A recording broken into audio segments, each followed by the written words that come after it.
kasih Timbalan Yang di-Pertua kerana memberi peluang kepada Alfonso untuk berbahas belanjawan Perak 2023. Pertamanya, Alfonso juga ingin menjunjung kasih atas titah tuanku di Dewan ini, dan juga Alfonso ingin mengucapkan tahniah kepada Yang Amat Berhormat Menteri Besar dan Barisan Esko kerana telah berjaya membentangkan belanjawan 2023 dengan tagline yang saya suka dan saya rasa semua orang suka.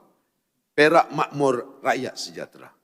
Timbalan Yang di-Pertua, saya juga minta izin nak ucapkan ahlan wa sahlan kepada 4 orang tulang belakang saya yang kali pertama pijakkan kaki di Dewan SUK ini. Dan juga ucapan terima kasih kepada pengundi-pengundi Alfonso yang rasa saya sedang banyak yang tengah tengok dekat media sosial ini. Okey, 5 fokus utama. Trust kepada belanjawan negeri Perak, kesejahteraan rakyat, takbir urus projek, kepentingan negeri, kelestarian alam sekitar, keterjaminan bekalan makanan, dan yang kelima, pembangunan modal insan dan belia. Sebelum saya pergi lebih jauh, untuk negeri yang berjaya, rakyatnya mesti belajar daripada sejarah. Apa sejarah yang ada pada negeri Perak? Rakyat terutama YB-YB yang muda-muda ni, mereka kena tahu. Dan kita yang orang lama ni, kena ulang dalam diri kita. Bahawa Perak satu masa dulu adalah negeri yang dominan di tanah Melayu. Negeri yang mengeluarkan pertumbuhan ekonomi yang hebat di tanah Melayu. Jika saya sebut getah, Perak adalah pengeluar getah yang paling hebat di dunia pada masa itu. Bila residen British tanam biji-biji getah di Kuala Kangsar, kita jadi pengeluar getah yang terhebat. Bila saya sebut biji timah, YB Kemunting, YB Aulang, YB Pokok Asam, kena tahu sejarah ni. Ya, biji timah, logam yang amat berharga pada masa itu. Kita menjadi pengeluar di dunia yang terbesar sekali biji timah pada masa itu. Jangan kita ulangi lagi cerita-cerita. Along pernah dengar tak cerita kongsi gelap Gihin lawan Haisan? Ya, kita tak mau gaduh. Kena aman. Kemunting tahu tak aperti Bandar Taiping? Bandar aman. Pada masa itu, Perak adalah negeri yang hebat. Perak adalah negeri yang kaya. Perak hebat sumber aslinya. Perak menjadi pusat perdagangan di pesisiran Selat Melaka. Semua negeri tunduk kat Perak pada masa itu. Banyak nombor 1 Perak ni. Kalau saya nak sebut lagi, jalan kereta api pertama, Perak.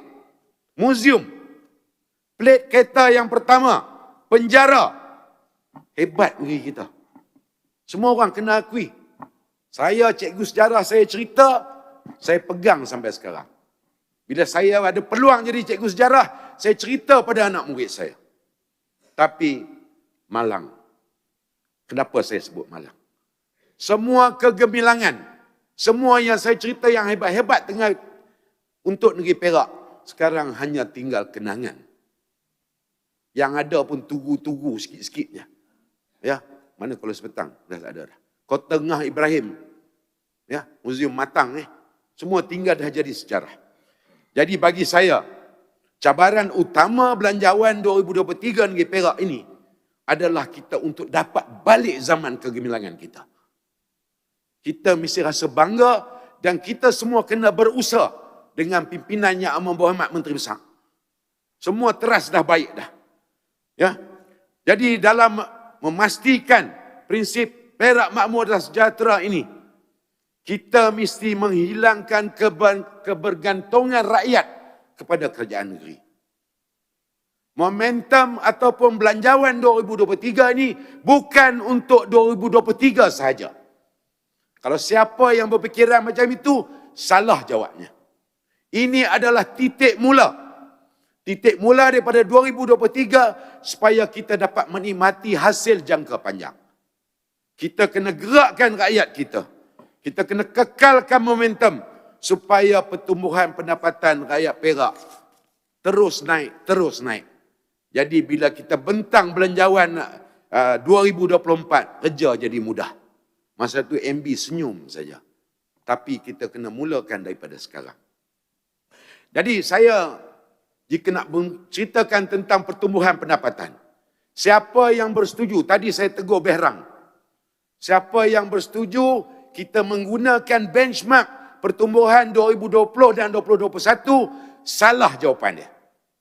Kerana 2020 dan 2021, semua negara di dunia ini terkesan dengan pandemik COVID. Adakah ini nak jadi benchmark kita? Saya rasa salah. Masa tu tak menentu. Ekonomi naik turun dan kebanyakannya turun. Kita Perak lagi turun.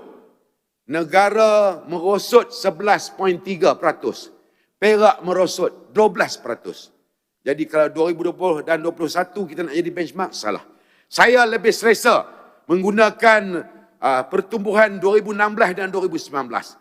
Iaitu RMK 11 4 tahun yang pertama. Kenapa? Itulah stable period. Itulah zon selesa untuk negeri Perak.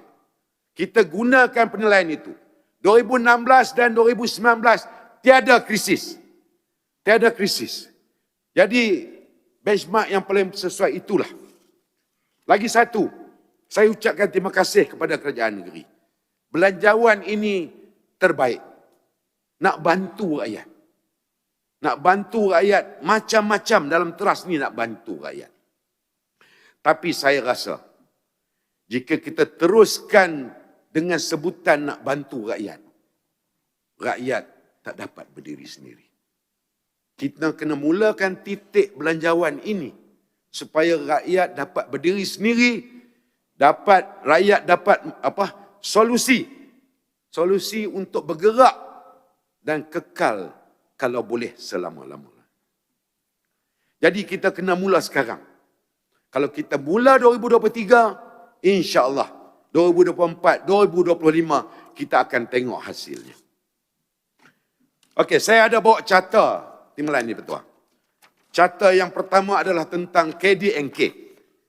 Ya, KDNK Malaysia 2016-2019. Malaysia 5.0%. Perak 4.9%. Hebat kita. Memang hebat. Sikit je lari daripada negara. Tapi malang sekali. Sekali lagi malang. Kerana pertumbuhan yang hebat ini tidak dapat dinikmati oleh rakyat negeri Perak. Kerana pertumbuhan pendapatan dia tak teli. Ini yang kita katakan dengan izin, paradoks. Pertumbuhan yang naik tiada impak kepada pertumbuhan pendapatan. Jadi kita negeri Perak terperangkap dalam keadaan paradoks ini. Jadi, sekali lagi saya nak sebut tentang kejatuhan. Bila berlaku COVID, Perak terkesan. Malaysia jatuh 11.3. Tanpa sedar, Perak jatuh 12%. Jatuh lagi. Pendapatan isi rumah. Negara di tahap 5,000. Perak di tahap 4,000. Jadi saya rasa kita banyak kerja kita nak buat. Perak ada problem yang sangat serius yang kita sama-sama tak sedar. Minggu lepas saya dah sebut lagi dah. Betapa pertumbuhan pendapatan Perak daripada semua negeri di semenanjung Malaysia, kita ketiga ke bawah. Bawah kita Sabah dengan Kelantan. Wajarkah negeri Perak yang banyak sumber dan infra ini kita di kedudukan itu? Jadi, sebagai cadangan yang telah mula digunakan oleh Bank Dunia, kita mesti menggunakan dengan izin distrik spesifik. Kita mesti memberi kepercayaan kepada kepimpinan, kepada agensi di peringkat daerah. Biar pegawai daerah, YDP majlis, siapa saja yang jadi pemimpin di daerah, dia boleh bertindak sebagai menteri besar di kawasan dia. Kita yang di Ipoh ni, pemimpin besar, menteri besar, exco semua, kita jadi pemudah cara. Kita bring the growth to the owner, to the real owner. Sebab kalau kita buat daripada Ipoh, daripada Kuala Lumpur dan sebagainya, Saya ada pengalaman pahit. Bila JPS buat alignment parit Telayang, boleh faham kot parit Telayang no? Kanal. Dia lukis pakai pembaris. Parit tali air bawah rumah orang. Sebab dia tengok daripada Google dan sebagainya. Kalau pegawai daerah, kalau jurutera JPS yang jadi peneraju kepada distrik spesifik ini, saya yakin kita akan lebih maju. Tapi kita kena bagi semua resources dekat dia. Kita bagi kuasa kepada pemimpin-pemimpin daerah. Supaya dia dekat dengan rakyat. Terutamanya di Bagan Serai dan Dun Alopongsu. Mereka saling mengenali. Mereka boleh gunakan pelbagai cara, pelbagai idea yang ada yang mereka lebih tahu daripada kita yang ada di Ipoh ni. Kemudian carta yang kedua saya nak guna adalah tentang, ini juga penting. Dalam membentuk pertumbuhan ekonomi. Struktur ekonomi penting. Ini dah struktur ekonomi. Perak, kita lebih menumpukan kepada perkhidmatan, iaitu 61%. Kita lebih kurang dengan negara. Negara 55%. Tapi kita tak tumbuh. Pendapatan kita, pendapatan isi rumah tak naik. Kita tengok pula yang hujung ini, iaitu income kepada negeri-negeri yang maju.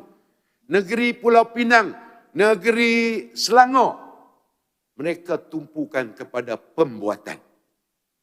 Dia tumpu pada pembuatan. Bila pembuatan, di situ baru kita dapat naik dan sebagainya. Di Penang dan Selangor, peratus tumpuan kepada pembuatan 34 ke 39%. Perak 19% saja. Macam mana kita nak ligan Selangor dengan Pulau Pinang kalau macam ni? Jadi saya rasa kita boleh kenal pasti distrik spesifik yang saya sebut tadi. Katakanlah di Alopongsu lah. Buat contoh kawasan saya lah. Di Alopongsu kita tumpu pada pembuatan dan juga pertanian. Boleh teruskan pertanian. Tapi pertanian yang macam mana? Kita mesti modernkan pertanian. Tinggikan tahap teknologi. Tingkatkan produk. Supaya hasil bertambah. Carta yang ketiga saya bawa. Ini tentang tenaga kerja mahir. Ya. Tenaga kerja mahir sekali lagi. Pulau Pinang dan Selangor mendahului. Mereka 39% tenaga mahir yang berkemahiran tinggi, berilmu tinggi, berpengetahuan tinggi yang dapat menghasilkan produk dan pembuatan apa saja. Perak 25.4%. Kita kena ligan balik. Mohon laluan Alopongsu. Silakan. Terima kasih. Setuju atau tidak Alopongsu bahawa beberapa kali Alopongsu menyebut tadi bahawa Perak berada di tengah-tengah Pulau Pinang dan Selangor yang mana dari segi perangkaannya lebih tinggi daripada kita. Jadi seharusnya limpahan daripada Penang dan juga Selangor ini tumpah ke kita. Tetapi perkara itu tidak berlaku sekarang. Apa pendapat Alopongsu? Terima kasih Rungkup. Kalau nak jawab panjang, saya minta ucapan Rungkup tadi masuk dalam perbahasan saya. Tapi saya nak ulas sikit saja. Lebuh Raya Plus yang paling panjang adalah daripada Tanjung Malim sampai Parit Puntang. YB semua siang ketua-ketua jabatan. Highway Plus tengok kiri dan kanan daripada Tanjung Malim sampai Parit Puntang. Terang ke gelap.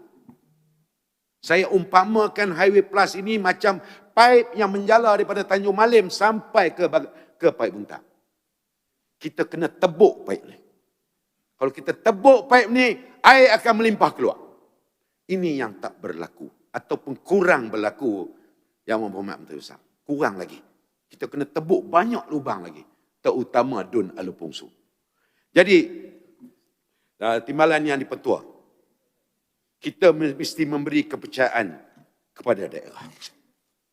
Kalau merujuk kepada daerah Krian, daerah ada, YDP ada, Alopongsu, Dun kawasan saya. Kita ambil di Penang. Di Penang kawasan yang kepadatan densiti pertumbuhan ekonomi kuat adalah Bayan Lepas. Kelang semua ada di situ. Infra semua ada di situ. Apa kurangnya Dun Alfonso? Dun Alfonso ada semua. You just name it. Parlimen Bagan Serai, satu-satunya parlimen yang ada exit plus 3. Penting ada tak? Satu je. Tempat lain ada. Bagan Serai ada 3. Kita ada Kemunting, kita ada Bukit Merah, kita ada Alfonso. 3 exit. Kenapa kita tak gunakan keistimewaan ini? Tapi kalau Alfonso nak naik, kembalikan balik Bandar Metropolis Perdana. Dah dirancang. Perdana Menteri pada masa itu dah setuju. Ya, tanah. DO pun tahu. Tanah dah bagi dah berapa ribu ekar. Tapi disebabkan oleh perselisihan pendapat, UKM yang dah pecah tanah di itu dah naik lalang. Jadi saya minta kerajaan negeri tengok benda ni, kita buka balik. Koridor utara masa zaman Pak Lah dulu, namakan Dun Alfonso Segitiga Emas Utara. Mini Cyberjaya Utara. Lah koridor utara pun dah sejuk dah. Saya rasa Yang Amat Menteri Besar, kita kena kejutkan balik koridor utara ni. Bagi tumpuan balik kepada Alfonso yang ada potensi yang tinggi ini. Tak maukah kita bayang lepas 2.0? Perak tak mau. Penang ada bayang lepas. Dia dah congested dengan izin. Betul.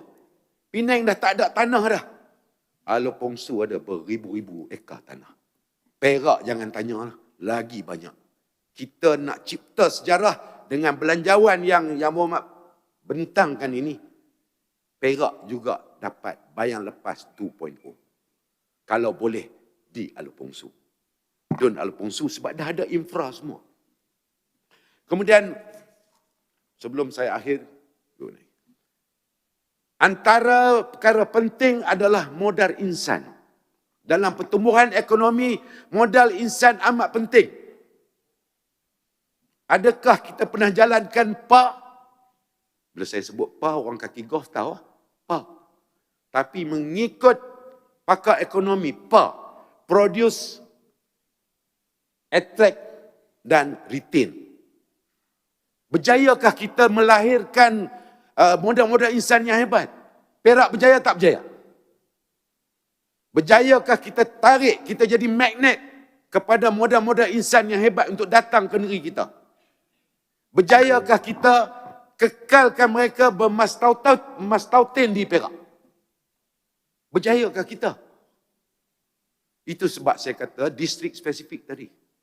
Kita kena tubuh majlis modal insan. Kita panggil balik idola-idola kita. Orang Perak ni orang hebat di negara. Hebat di luar negara. Kita panggil balik supaya mereka jadi idola. Idola supaya dapat menggerakkan anak-anak muda. Supaya modal insan ini tak mengalir keluar. Tapi kita kena tawarkan mereka 3 benda ni. Iaitu melahirkan, iaitu PA tadi. Jadi kita mesti fokus. Kita mesti fokus, kita kena kuatkan magnet kita semua. Kita kena gebelengkan usaha. Kita kena dekati anak-anak sekolah ni. Yang kita cakap ni bukan umur-umur kita. Kita kena lantik duta-duta idola yang umur kita. Kita kena lantik anak-anak muda kita yang ada universiti. Bila cuti balik, sembang dengan budak-budak sekolah ni. Yang berhormat, Yes. 1 minit lagi. 1 minit lagi. Okeylah, tadi shot. Terima kasih YB. Last kali kena sebutlah. Jeritan batin Dun Alfonso. Saya sebut jeritan batin. Yang pertama, jalan daripada Bagan Serai ke Cakap Lobak. Pohon dibaiki. Lama dah. Semalam ada satu Pak Haji tertungging depan Masjid Matan Jelutong. Sedih saya. Saya kena sebut. Tapak pasar malam dan pasar hari di Pekan Alfonso. Minta ada tapak kekal. Ataupun kita mantapkan. Jalan maut daripada Batu Lapan ke Simpang 5. Perlukan lampu yang banyak. Tuan-tuan pergi, gelap. Depan rumah Tok Ketua ada 3 lampu. Depan Kelang ada 4 lampu. Orang biasa tak ada lampu. Kemalangan maut selalu berlaku di situ, Datuk Seri. Kemudian rumah PAM.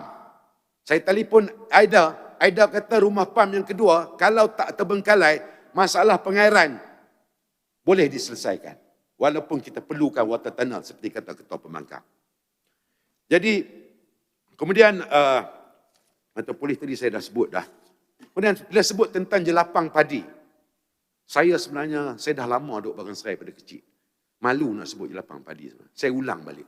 Jelapang padi Perak di Krian, di Bagan Serai, di Don Alo Pongsu. Pengairan. Boleh kata out. Tak cukup hebat. Kita tak ada benih kilang padi. Ya, kita kurang teknologi. Teknisian 2 orang. Institut Pertanian tak ada langsung. Jadi macam mana kita nak lahirkan modal insan yang hebat? Macam mana kita nak lahirkan petani-petani yang hebat? Kita kena bagi infra. Sekali lagi saya mohon, saya sebut clue yang utama saya, iaitu tentang kedaerahan. Distrik spesifik. Kita biak DO ni. Ni semua orang hebat sebenarnya. Tapi selama ni mereka laksana dasar daripada Ipoh. Kita try mereka Datuk Seri. Bagi tanggungjawab kat mereka. Tapi duit peruntukan kena cukup lah. Kan? Saya sanggup sebagai wakil rakyat kerja dengan mereka. Kita tarik pelabur luar. Kita tarik konsultan luar. Koridor Utara lengkap dah semua ni. Bandar Metropolis Perdana. Plan dia tu saya rasa dah lengkap Datuk Seri. 2024, Datuk Seri dan Barisan Esko akan dipuji. Belanjawan 2023, saya sokong sepenuhnya. Terima kasih. Terima kasih.